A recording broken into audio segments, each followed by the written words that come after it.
प्यारे विद्यार्थियों, आज हम कक्षा 12 के लिए बही खाता एवं लेखा शास्त्र में ख्याति क्या है और उसका मूल्यांकन किस प्रकार किया जाता है, इसका अध्ययन करेंगे। ख्याति क्या है? अगर मैं आपसे कहूं, आपके शहर में प्रसिद्ध व्यावसायिक हलवाई कौन है, प्रसिद्ध फर्नीचर वाला कौन है, तो निश्चित रूप से आपके दिमाग में कुछ नाम जरूर आए होंगे। अब वे क्यों प्रसिद्ध हैं? ऐसा क्या कारण रहा? उनका अच्छा कार्य, लंबे समय से ग्राहक की अच्छी सेवाएं, जिसके कारण वह प्रसिद्ध हैं। ग्राहक एक बार उनकी दुकान पर जाता है और पुनः भी जाता है और इसकी चर्चा अपने आसपास अपने मित्रों से, रिश्तेदारों से करता है। तो यही जो प्रसिद्धि है, ख्याति कहलाती है। अच्छा नाम अच्छे काम के कारण पैदा होता है, अच्छे व्यवसाय के कारण पैदा होता है। अगर हम अपना व्यवसाय अच्छी प्रकार चला रहे हैं तो निश्चित रूप से हमारे व्यापार में बिक्री में वृद्धि होगी और लाभों में भी आशातीत वृद्धि होगी। यही ख्याति कहलाता है। ख्याति जिस प्रकार व्यापार में भूमि, पूंजी, फर्नीचर, ये हमारी संपत्ति होती है, दिखाई देती है, लेकिन ख्याति एक अदृश्य संपत्ति है जो सदैव हमें हेल्प करती है, सहायता करती है अधिक लाभ कमाने में। जिस व्यापार की प्रसिद्धि अधिक होगी वहां पर बिक्री अधिक होगी, अधिक ग्राहक आएंगे तो उसके लाभों में वृद्धि होगी। लेकिन जहां पर प्रसिद्धि कम है, कोई व्यापारी अच्छा कार्य नहीं कर रहा है या ग्राहक से अधिक मूल्य वसूल कर रहा है, तो ऐसा व्यक्ति, ऐसे व्यापारी की दुकान पर ग्राहक एक बार तो आएगा निश्चित रूप से, लेकिन जैसे ही उसे ये महसूस होगा कि उसके साथ धोखा किया गया है तो फिर वह दोबारा नहीं आएगा। यही ख्याति कहलाती है कि अच्छा कार्य करो, व्यापार को लाभ का जरिया तो माने, लेकिन सेवा को भी उद्देश्य रखें। यह व्यापार की मूल्य नीति क्या है? ग्राहक की सेवा किस प्रकार कर रहे हैं, हमारा जो वस्तु हम बेचते हैं उसका श्रेष्ठ कितनी है, व्यापारी की व्यक्तिगत प्रसिद्धि, कार्य करने की लगन ख्याति कहलाती है। इस संदर्भ में एक प्रसिद्ध विद्वान है लॉर्ड एल्टन, उन्होंने कहा है ख्याति की संभावना के अतिरिक्त कुछ भी नहीं है कि पुराने ग्राहक पुराने स्थान पर आते रहेंगे। पुराने ग्राहक, वे ग्राहक जो पहले माल खरीद चुके हैं और पुनः उसी स्थान पर आएंगे। क्यों आएंगे उस स्थान पर? इसलिए क्योंकि उनको पहले जो माल खरीद के गए थे उससे संतुष्ट रहे, बहुत अच्छा लगा, उन्होंने उसकी 4 लोगों में चर्चा की, 4 लोग और आए, तो इस प्रकार से व्यापार की बिक्री बढ़ती है। व्यापार की बिक्री बढ़ने के साथ साथ व्यापार के लाभों में भी वृद्धि होती है। इसीलिए ख्याति का महत्व इतना अधिक है। कहा जाता है यदि पूंजी की हानि समाप्त हो जाए, यदि पूंजी की हानि हो जाए तो कुछ भी समाप्त नहीं हुआ। आज हानि हुई है, कल हमें लाभ भी होगा निश्चित रूप से, अगर हम अच्छे कार्य करेंगे, सही प्रकार से माल बेचेंगे। अगर ग्राहक समाप्त हो जाएं किसी कारण से, तो हम मेहनत और लगन से ग्राहकों को दोबारा जोड़ेंगे और फिर लाभ कमाएंगे। लेकिन यदि ख्याति खत्म हो जाए तो सब कुछ खत्म हो जाता है। हम इसका उदाहरण दे सकते हैं। एक ही तरह की माल की 2 दुकानें शहर में आप देख सकते हैं, आसपास हो सकती हैं, लेकिन एक दुकान पर भीड़ इतनी ज़्यादा है तो उसे माल खरीदने में ग्राहकों को परेशानी आ रही है, और दूसरी दुकान बिल्कुल उसी जैसा माल लिए बैठा है और वो क्या है, खाली है, उसकी बिक्री नहीं हो रही है या हो रही है तो बहुत कम हो रही है। तो ये कहे का कारण है, ये ख्याति का कारण है कि ख्याति जिसकी ज़्यादा है उसकी बिक्री ज़्यादा है, उसका लाभ ज़्यादा है, और जिसकी ख्याति कम है उसकी बिक्री भी कम है और लाभ भी कम है। अब मान लिया हम बात करते हैं किसी की कि ये दुकान किस नाम से प्रसिद्ध है, कि भाई ये बीकानेरी भुजिया वाले हैं या ये हल्दीराम की नमकीन है। क्या हम जानते हैं हल्दीराम को किसने शुरू किया था? आज उसका स्वामी कौन है? उसके बच्चे बैठे हैं, पोते बैठे हैं, कौन बैठा है? लेकिन नहीं जानते हैं, हम सिर्फ उसके माल को जानते हैं। तो क्योंकि उस व्यापार की, व्यवसाय की ख्याति बढ़ गई है, तो इसका लाभ पीढ़ी दर पीढ़ी व्यापार में मिलता है। अब ख्याति उत्पन्न क्यों होती है? ये कारण है। इसमें पहला कारण है व्यापार का स्थान। व्यापार आपका कहाँ स्थापित है? जहाँ ग्राहकों की नज़र में आए, जल्दी ग्राहक आवागमन आसानी से कर सके, तो ऐसे स्थान की ख्याति, ऐसे व्यापार ख्याति बहुत ज़्यादा होती है। आप देख सकते हैं, एक दुकान शहर में स्थित है, एक दुकान गांव में स्थित है, तो निश्चित रूप से शहर में भी प्राइम लोकेशन पर, अच्छे स्थान पर की गई दुकान की बिक्री अधिक होती है, और ऐसे स्थान पर जो केवल उसी मोहल्ले का है या किसी सीमित क्षेत्र का है, तो वहाँ पर बिक्री कम होती है, उसकी ख्याति भी कम रहती है। दूसरा बिंदु है व्यवसायी का व्यक्तित्व। व्यवसायी कैसा है? अगर वो ग्राहक के प्रति कार्यकुशल है, ग्राहक के साथ उसका व्यवहार नम्र है, कोई ग्राहक आता है, वह कहता है कि साहब मैं आपके यहाँ से माल ले गया था, ये खराब हो गया है, हम कहते हैं कि इसको बाहर फेंकिए, हमारा कोई मतलब नहीं है, निश्चित रूप से हम उस ग्राहक को खोएंगे, और हमें लगता है सर हम उस ग्राहक को खो रहे हैं, नहीं, हम भविष्य में होने वाली उससे 10 गुना बिक्री को खोएंगे। लेकिन अगर हम कहते हैं कोई बात नहीं, खराब हो गया, कोई तकनीकी गड़बड़ हो सकती है, आप हमारा कर्मचारी बैठा है, आफ्टर सेल सर्विस हम उसको देते हैं, वह उसको लेकर चले जाता है मामूली प्राइस पर, या बिना प्राइस के हम उसकी वस्तु ठीक कर देते हैं, तो निश्चित रूप से हमारी ख्याति बढ़ेगी। तो 10 जगह इसका प्रचार करेगा कि भाई माल लेना है तो उस दुकान से लेना, क्योंकि वो आफ्टर सेल सर्विस भी बहुत अच्छी देते हैं। तीसरा आता है पूंजी की मात्रा। अगर किसी व्यापारी के पास पूंजी की कमी रहती है, तो निश्चित रूप से वह अच्छी प्रकार से सेवाएं नहीं दे पाता, और पूंजी उसके पास पर्याप्त होती है तो वह सेवाएं अच्छी प्रकार देता है। आफ्टर सेल सर्विस देनी हो या माल की विभिन्न प्रकार की किस्में रखनी हो, वैरायटी है, तो उसमें ग्राहक को चुनाव करने की सुविधा मिलती है। तो ग्राहक वहीं पर जाता है, जाने का प्रयास करता है कि भाई वहाँ पर जाइए, आप वस्तुएं छांट भी सकते हैं, एक से अधिक वस्तुएं लेनी है तो भी ले सकते हैं। तो पूंजी की मात्रा में ख्याति को बढ़ाने में सहायता करती है। व्यवसाय का प्रबल, अगर व्यवसाय बहुत बड़ी स्तर पर किया जाता है, बहुत बड़े लेवल पर किया जाता है, तो उसका प्रबल संचालन के लिए हमें अन्य व्यक्ति रखने पड़ते हैं। तो वे व्यक्ति जितने कुशल होंगे, अनुभवी होंगे, पेशेवर होंगे, इस चीज़ को ध्यान करेंगे, ग्राहक हमारा देवता है, तो निश्चित रूप से उस व्यापार की बिक्री में वृद्धि होगी, उसकी ख्याति में वृद्धि होगी। लेकिन अगर हम ये सोचते हैं कि आज ग्राहक आया है, बस इससे आज ही सब कुछ लेना है, उसका मूल्य जो है अधिक लेते हैं वस्तु का, उसे खराब वस्तु देते हैं, तो निश्चित रूप से उस व्यापार की ख्याति खराब हो जाएगी। तो अगला बिंदु इसमें है लाभों की बढ़ोतरी। जिन व्यवसायों का लाभ निरंतर बढ़ता रहता है, लाभों में कमी आ सकती है किसी विशेष कारण से, लेकिन लगातार बढ़ रहा है, जैसे मैं नाम लेता हूँ रिलायंस कंपनी। रिलायंस कंपनी क्या है? इस जो है आज मुकेश अंबानी का नाम विश्व के धनाढ़ियों में भी शामिल किया जाता है, और रिलायंस कंपनी के शेयर्स के मूल्य दिन प्रतिदिन बढ़ते जाते हैं, किसी कारण से कम होते हैं फिर बढ़ जाते हैं। तो ये क्या है? ये कंपनी के कुशलता का कार्य है कि कंपनी कुशल प्रकार से चलाई जा रही है। तो हर एक व्यक्ति ऐसी कंपनी का माल भी और ऐसी कंपनी के शेयर भी खरीदने में अपने आप को सुरक्षित समझता है।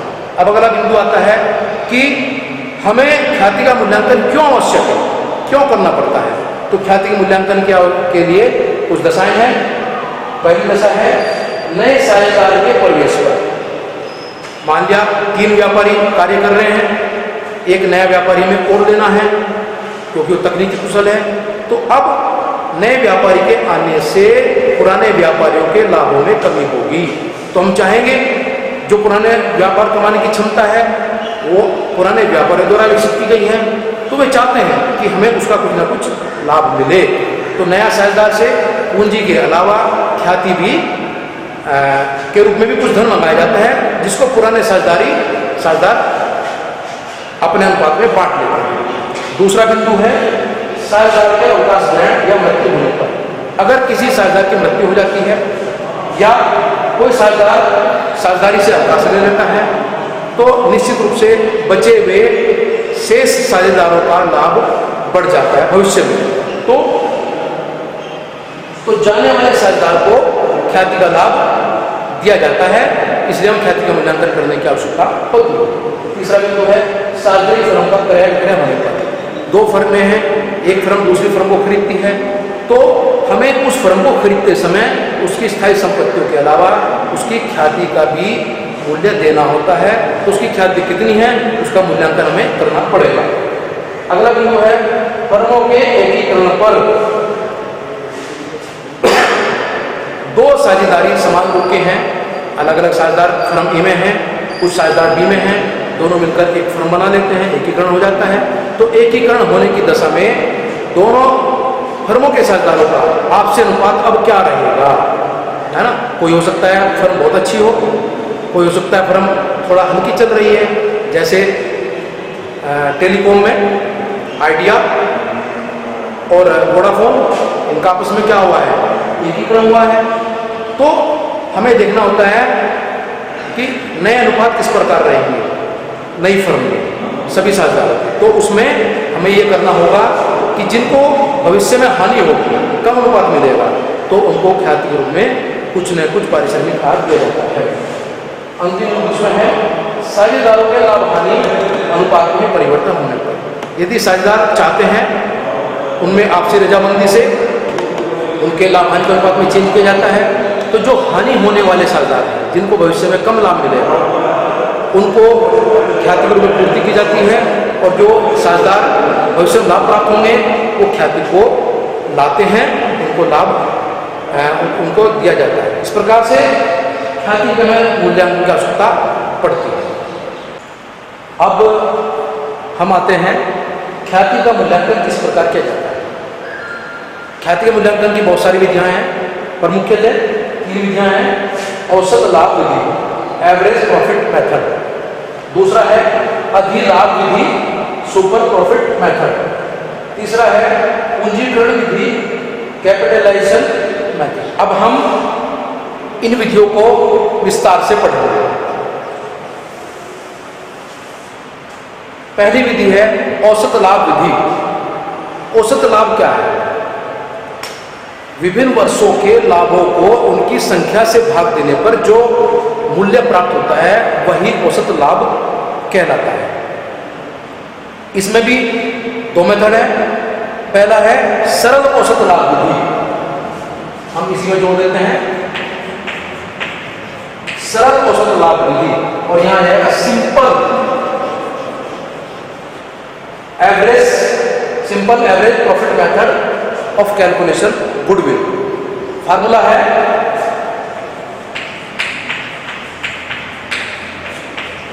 औसत लाभ बराबर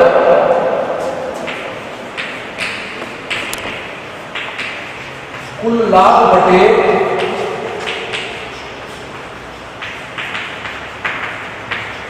वर्षों की संख्या, ये फार्मूला है। और ख्याति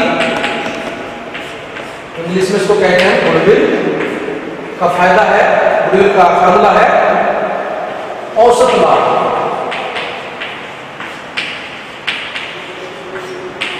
गुणा वर्षों की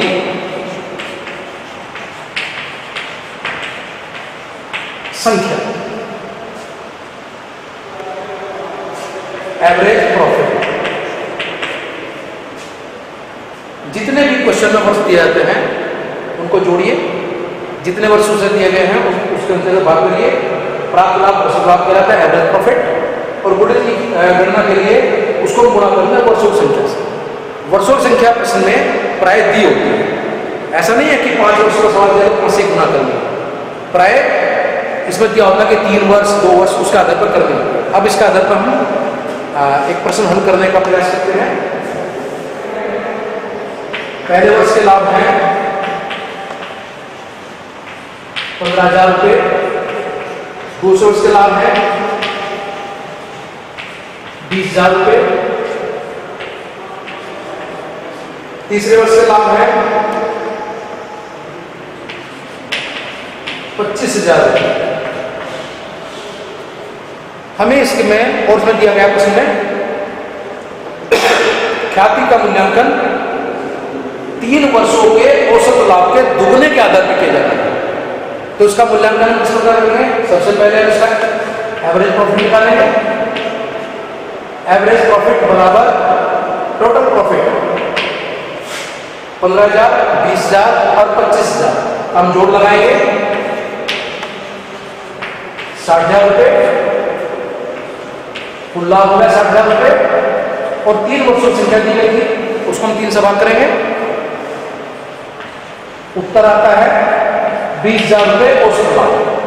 अब आगे गुडविल निकालना है। गुडविल बराबर average profit Guna number of year. प्रश्न में दिया गया था 3 वर्षों, प्रश्न में दिया गया था औसत लाभ के दुगने के आधार पर, दुगना तो हम यहाँ 2 लिखेंगे। तो औसत लाभ हमारा 20,000 आता है गुना 2, तो इस प्रकार से गुडविल का मूल्य 40,000 रुपये में प्राप्त हो जाता है। इस प्रश्न में खास बात थी कि तीनों वर्षों के लाभ, तीनों वर्षों में लाभ होता है। अगर किसी वर्ष में हानि हो जाए तो उस दशा में क्या करें? ये मान लेते हैं तीसरा वर्ष यहां पर हानि हो जाती है,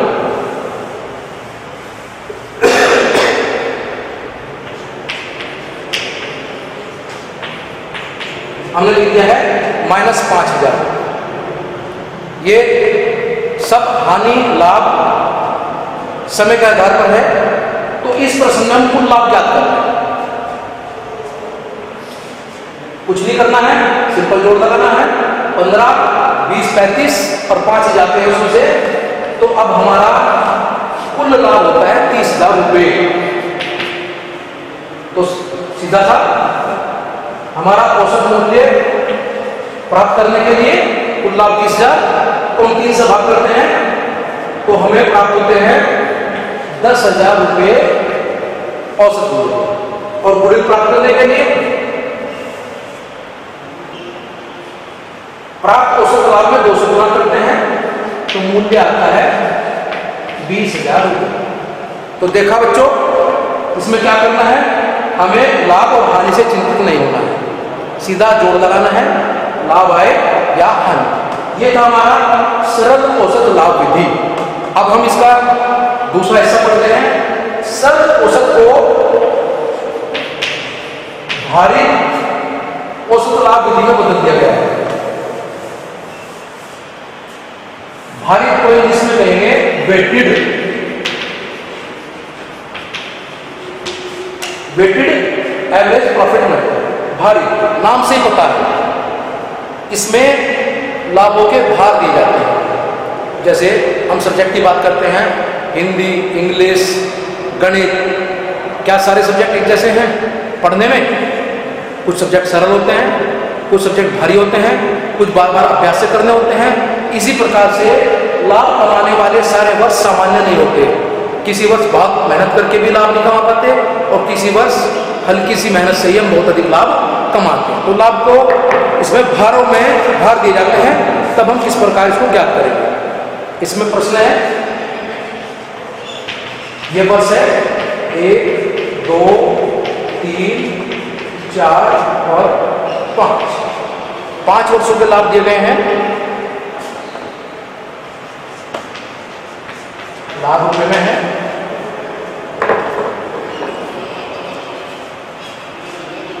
पहले वर्ष का लाभ है 20,000 रुपये, दूसरे वर्ष का लाभ है 25,000 रुपये, तीसरे वर्ष का लाभ है 30,000 रुपये, चौथे वर्ष का लाभ है 35,000 रुपये, और 5 वर्ष का लाभ है 30,000 रुपये। प्रश्न में कहा गया है लाभ का भाग कौन से 1, 2, 3, 4, 5 है, तो हम यहाँ भाग रिजर्व वेट W से कहेंगे। तो प्रश्न के अनुसार 1, 2, 3, 4 और 5। अब हमें इसका मूल्यांकन करना है। तो लाभ और भार का गुणा करके गुणनफल क्या करेंगे, 20,000 को 1 से गुणा करते हैं, 20,000 रुपये, 25,000 को 2 से गुणा करते हैं, 50,000 रुपये, 30,000 को 3 से गुणा करते हैं, 90,000 रुपये, 35,000 को 4 से गुणा करते हैं,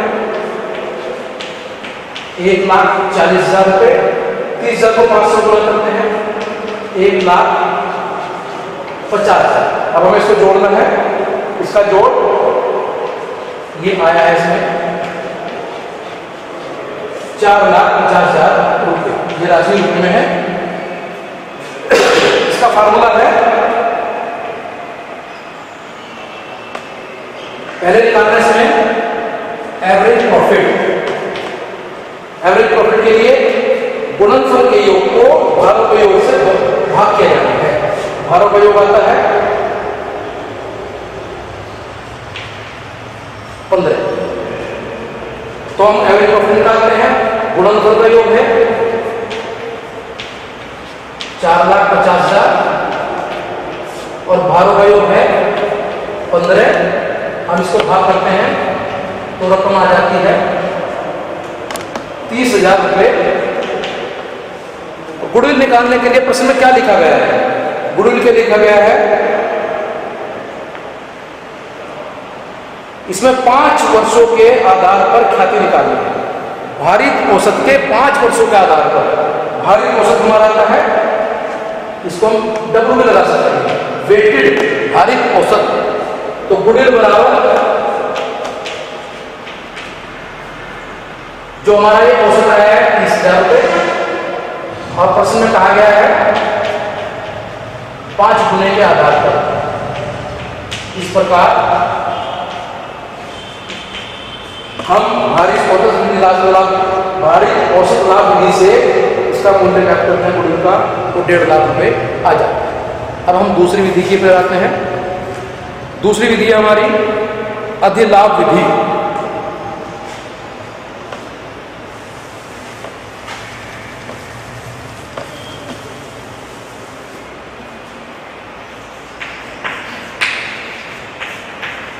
अधिलाभ विधि, इसको इंग्लिश में कहेंगे super profit method.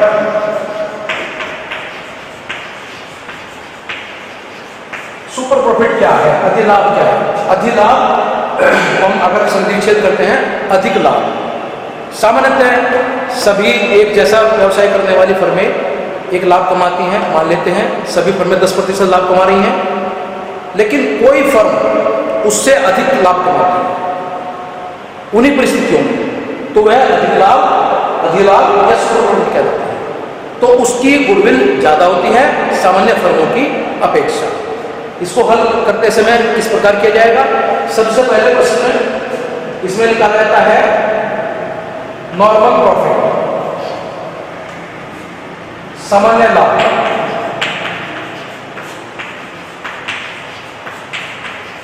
Normal profit formula है जो भी कैपिटल आपने लगा रखी है प्रश्न में गुणा लाभ की दर बटे 100। मैं इसको एक ही रख देता हूं, इंग्लिश हिंदी। पूंजी, जो पूंजी आपने लगाई हुई है और उस पर लाभ की दर क्या है, सामान्य दर, 100 से भाग करते हैं तो सामान्य लाभ कहलाएगा। अब हमें निकालना है अधिलाभ, सुपर प्रॉफिट। वास्तविक लाभ माइनस सामान्य लाभ।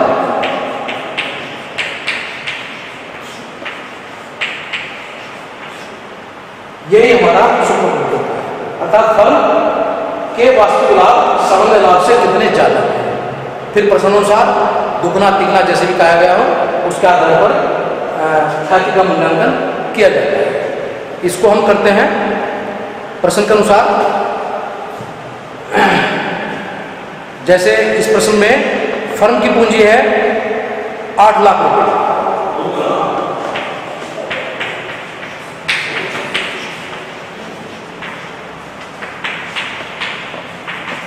सामान्य दर है 10%,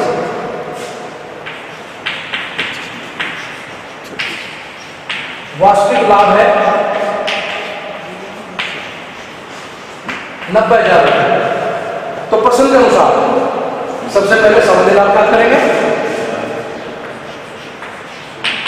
पूंजी हमारी दी है प्रश्न में 8 लाख रुपए का 10% जो ज्ञात हुआ है 80,000 रुपये, वास्तविक लाभ है 90,000 रुपये। तो अधिलाभ सुपर प्रॉफिट वास्तविक लाभ दिखा हमने 90,000 रुपये से घटाते हैं 80,000 रुपये तो प्राप्त होगा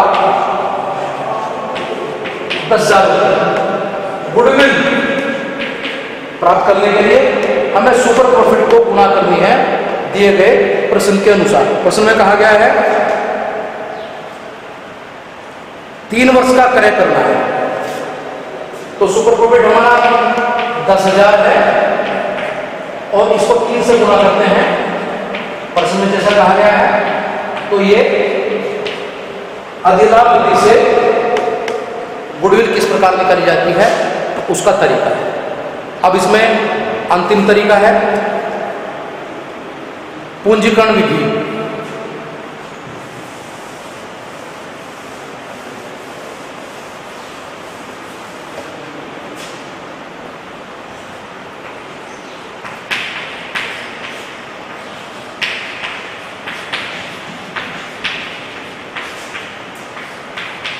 पूंजीकरण कैपिटलाइजेशन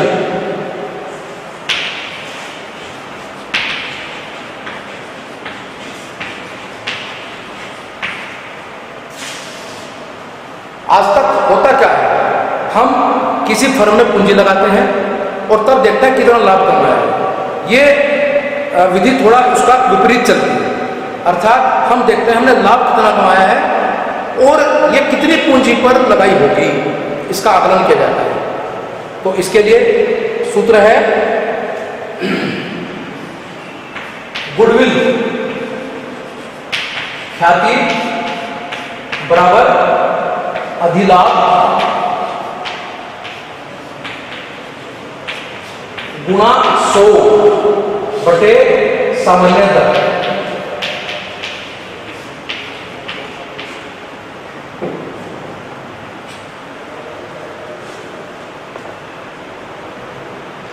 जैसे एक प्रश्न लेते हैं हम, एक फर्म का औसत लाभ 20,000 रुपये है।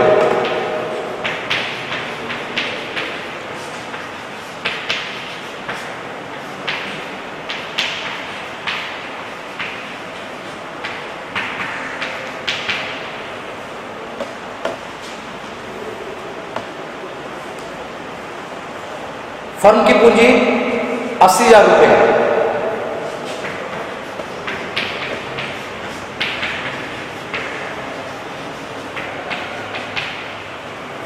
सामान्य दर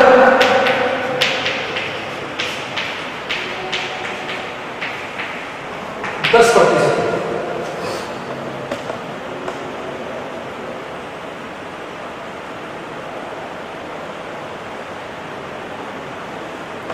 तो ख्याति बराबर, अब इसमें 2 तरीके हैं, एक तो अधिलाभ विधि से, एक डायरेक्ट औसत लाभ विधि से। हम अधिलाभ विधि की तरह करना चाहते हैं तो सबसे पहले हम इसमें अधिलाभ ज्ञात करते हैं।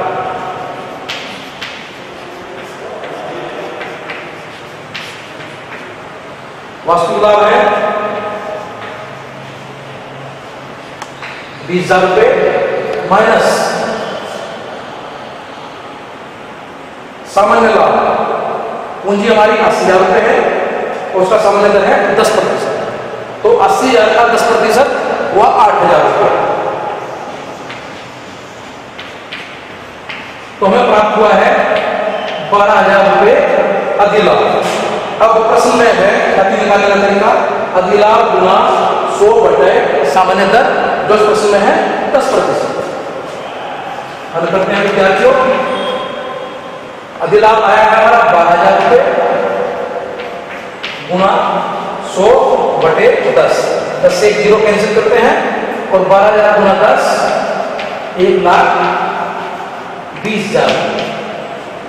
इस प्रकार ये पूंजीकरण विधि से ख्याति का मूल्यांकन किया जा सकता है।